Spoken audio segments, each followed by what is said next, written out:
Friends, last వీడియోలో పెట్టాను కదా, మధ్య ఆంజనేయ స్వామి టెంపుల్కి వెళ్ళామని చెప్పేసి. అక్కడి నుంచి ద్వారకా తిరుమల అయితే వచ్చేస్తున్నామండి. వచ్చేస్తున్న దారిలో ఇక్కడ యానిమల్ పార్క్ అని చెప్పి బోర్డు పెట్టున్నారు, కుందేలు పార్క్ అని చెప్పేసి.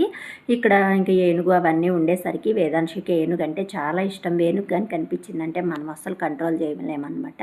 ఇక్కడ మేము వీడియో ఫోటో అవి తీసుకుంటూ ఉంటే ఎంతసేపు కాన్సన్ట్రేషన్ అంతా దాని మీదే ఉంది, కానీ దగ్గరికి వెళ్ళడానికి భయపడిపోతుంది. ఇక్కడ నుంచి ద్వారకా తిరుమల పక్కనేనండి.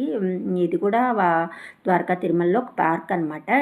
కొన్ని కుందేలు, కొన్ని గుర్రాలు, గో సంరక్షణ అవన్నీ ఉన్నాయన్నమాట. గోవులు అవన్నీ ఉన్నాయి. ఇంకా అవన్నీ చూసేసి కొంచెం సేపు ఉండేసి వెళ్ళాము. ఫుల్ ఎండండి. ఇది లాస్ట్ వీడియో కంటిన్యూషన్ అనమాట. ఎవరైనా చూడకపోతే వెళ్ళి ఆ వీడియోని కూడా చూడండి. ఇంకా డీటెయిల్స్ అన్నీ కావాలంటే మన ఛానల్లో లాంగ్ వీడియో రన్ అవుతుంది. ఎవరైనా కావాలంటే డీటెయిల్స్ వెళ్ళి చెక్ చేయండి. ఇలాంటి మరిన్ని వీడియోస్ కోసం ప్లీజ్ సబ్స్క్రైబ్.